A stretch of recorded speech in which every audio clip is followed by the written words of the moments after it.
Sí, bueno, pero ahora es la experiencia la haces en cualquier lado, Claro, o sea, no. la haces en cualquier lado. En esa época tenías que ir a una tribu escondida, el chamán tenía que darte la venia, porque si no te daba la venia no accedías. A todo esto Ginsberg era homosexual. Ginsberg era homosexual, pero no era un homosexual como podemos ver ahora a Ricky Martin, ¿no? Claro. Ricky Martin, bueno, es un hombre heterosexual pero homosexual, o sea, digamos, Ginsberg era un barbudo, pelado, barbudo y gordo y todo lleno de pelo. O sea, eso era Ginsberg, ¿no? Era un tipo intelectual y era homosexual y hacía todos estos viajes con su pareja, ¿no? Todos estos viajes los hacía con su pareja. Pero básicamente yo quería traer, porque a veces dicen la década del 60, sí, la revolución cubana, todo lo que vino en la década del 50, digo, la revolución cubana es 1959. Pero en verdad todo esto se germina esos años antes, que son acá el peronismo y en Estados Unidos el New Deal, el American Way of Life, esta idea de tener una vida apacible, serena, tranquila. Se genera todo este nuevos jóvenes que dicen, no, loco, o sea, yo quiero... Ahí tenías, o trabajabas o te enlistabas en el ejército, ¿no? Estados Unidos sale de la Segunda Guerra Mundial y enseguida se mete a la guerra de Corea, donde hay un montón de veteranos que se zafaron de la Segunda Guerra y pasaron ahí. O sea, era ese el corset al cual querían romper, el espejo que querían romper. Claro. De sociedad. Bueno, que después, en la década del 60, se da con la quema de las cédulas de identidad, ¿no? Cuando tenían que hacer el servicio militar obligatorio, los hippies lo que hacían era quemar la cédula de identidad, o sea, lo que sería el DNI, el Documento Nacional de Identidad, y había quemas colectivas de cédulas de identidad porque no querían hacer el servicio militar obligatorio, ¿no? Sí, en relación a eso también acá en Argentina me han contado anécdotas de hasta sacarse los dientes, arrancarse los dientes para no estar dentro del servicio militar. Ah, mira. Qué hermosa anécdota esa, la de Spinetta, que el chabón está... Bueno, digo, nosotros acá en Argentina tuvimos nuestra generación beat, es lo que nombraba anteriormente, el Instituto Di Tella, que era un reducto que estaba en la capital, donde salieron, no sé, Marta Minujín, por ejemplo. Sí. Que emparentado... León Ferrari también. Claro, León Ferrari, eran tipos que eran de una clase de acá, de Buenos Aires, que había viajado a los Estados Unidos, vio todo ese nuevo boom.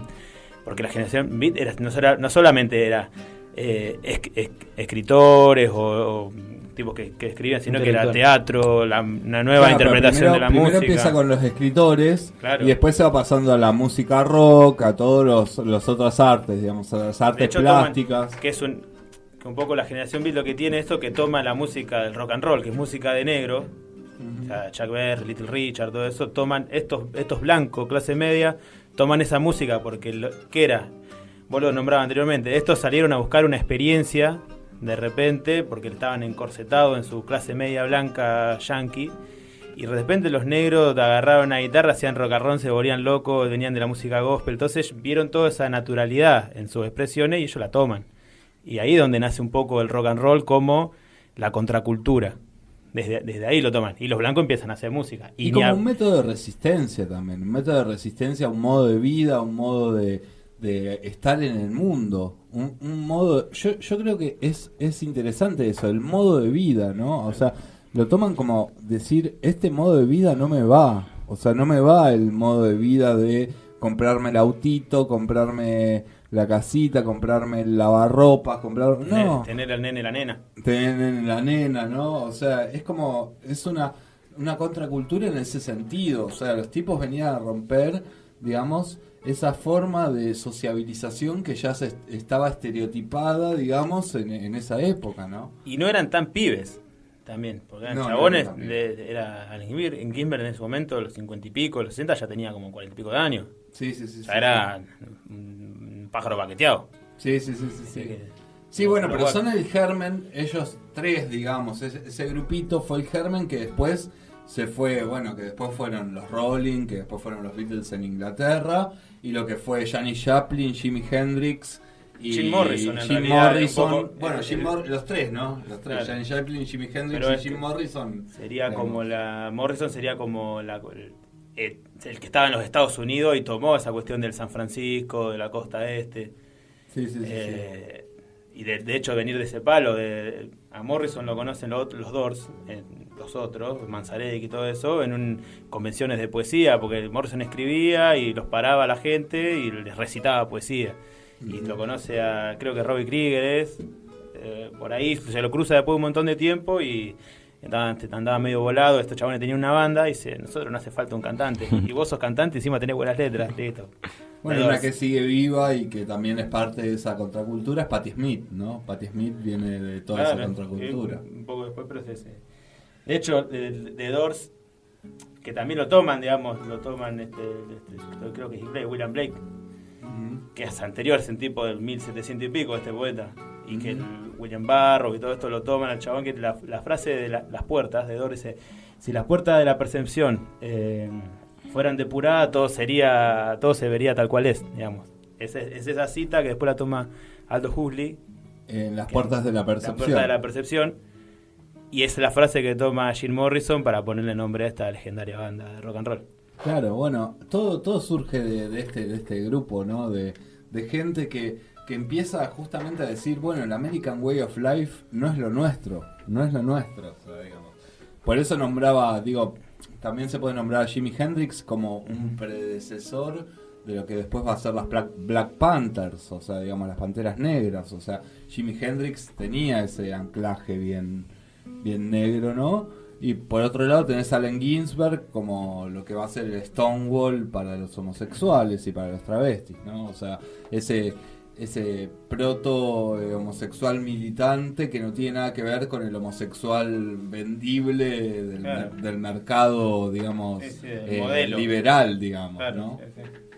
Todo sin una estría. Sí. No, pero y trayéndolo acá también lo interesante, digo, esto lo hablábamos, lo del Ditela y eso, que después del 55, después de la dictadura de Aramburu, de Roja y todo eso, estos reductos de poetas, de pensadores y todo eso eran también perseguidos acá, que son el germen tipo de la Cueva o la Perla o toda la generación de Almendra, Spinetta, de Manal y todo eso, que son esta generación anterior de escritores. También pasó por eso, los tipos de juntarse, de ir con un libro así medio subversivo en la mano y sentarse a leer era motivo de que te rapen la cabeza y pasabas noches en la comisaría. Creo que Lito Nevia, el que tiene más, en un momento de esa época, tiene la mayor cantidad de entradas en la comisaría en 6 meses, ponele, chaval, no sé, de 6 meses tenía 95 entradas a la comisaría, ¿viste? Chaval, claro. Y a veces capaz que iba con un libro en la mano y bueno, digo, porque para pensar... Fue como un fenómeno generacional que se fue... Está bien retratado en la Marcha de la Bronca, ¿no? En la Marcha de la Bronca de Pedro y Pablo está bien retratado las dictaduras anteriores a la última dictadura, ¿no? O sea, esa dictadura que no era tan directamente ir al campo de concentración, digamos, sino el no poder ser. El no poder ser en ningún momento. Claro, ¿no? El no encajar. Sí, famoso sí. No encajar en la sociedad. Sí. Elías, ¿algo para decir? Sí, no, yo lo pensaba en el sentido de fin de Segunda Guerra Mundial, digamos, dónde encaja cada gobierno, dónde encaja la mirada cada gobierno, ¿no? Es claro que después de la Segunda Guerra Mundial había que haber una posición. Ya durante la Segunda Guerra Mundial hubo que haber una posición. Y después del final de la Segunda Guerra Mundial se vuelven a reinventar los países y de vuelta se vuelve a marcar cada uno una posición característica. El capitalismo, si lo tiraba de algún lado, digamos, era este modo ejemplar de vivir, del trabajo, del pleno empleo. Los autos grandes, motores. Si pensamos hasta la Unión, creo que hasta la Unión Soviética en cierto sentido se repiensa eso. Si realmente lo que necesitaba la sociedad era un pleno empleo, que todos tengan trabajo y todos puedan vivir bien. ¿Hasta dónde podía contener a ese proletariado con eso? Algo que venía mirando yo de Lenin, por ejemplo, la Segunda Internacional, el discurso o la pelea que hay o la interna es con estos pequeños burgueses, ¿no? Que eran trabajadores que de pronto se encuentran sindicalizados, con un ingreso mayor de dinero, se transforman en una clase media y ¿a dónde lo tenemos?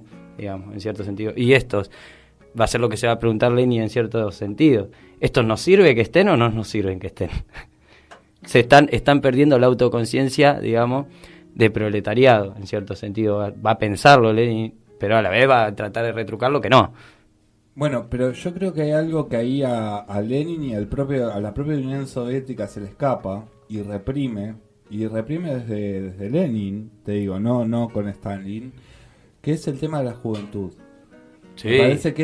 Me parece que ahí, porque ya no está marcado, el tema de la juventud no solo está marcado por un tema de clase social, de nivel de ingresos. Me parece que la juventud tiene que ver con, justamente, los jóvenes son los que traen nuevas ideas, los que traen nuevos valores, los que traen, y creo que, bueno, lo que le pasa a la Opoyaz en la Unión Soviética, con Lenin, le dicen, había un grupo de hippies, digamos, no existían los hippies, en 1917 te estoy hablando, no existían los hippies, pero había un grupo de escritores que le gustaba mucho la poesía, Mayakovsky, Marina Svetaeva, Shklovsky, y eran todos jóvenes, ganaban 2 mangos con 50, nada, trabajaban en universidades y ganaban 2 pesos con 50, pero los tipos tenían buenas ideas renovadoras. Kandinsky fue la pata artística de eso. Y sin embargo los chabones, lo que no pudo reconocer ahí la Unión Soviética, y terminaron todos en el Gulag, terminaron todos en el campo de concentración forzado. ¿Por qué? Porque no pudieron reconocer las nuevas ideas de la juventud. Me parece que ahí hay como una cuestión donde en la década del 50, del 60, la juventud, por la fuerza, sea en Estados Unidos, sea en la Unión Soviética, sea en Argentina mismo, empieza a aparecer como un actor político.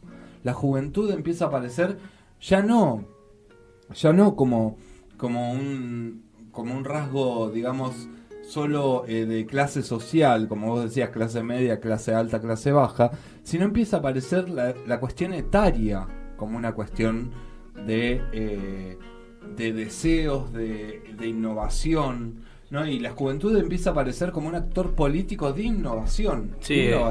En esta mirada que vos hacías más internacionalista, también tenemos que acordarnos de la primavera árabe y cómo los países de Medio Oriente van conformando a través de esta mirada y de los jóvenes que son gran apoyo a su propia independencia, ¿no? Porque a veces uno piensa que en el Medio Oriente las naciones son del 1500 y no, son mucho más cercanas.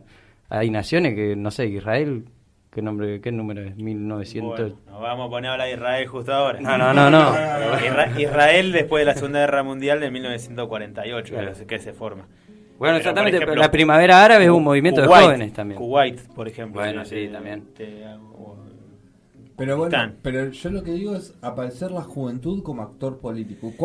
Si vos me decís, de peso, ¿cuándo aparece? además, que mueve el amperímetro de alguna que manera. mueve el amperímetro, claro. Porque la juventud hasta ese momento, me parece que pasa con eso, con la guerra, y previo a lo de Vietnam, la Segunda Guerra Mundial, la juventud era solamente quienes le ponían un fusil en el hombro, andá a pelear por tu patria.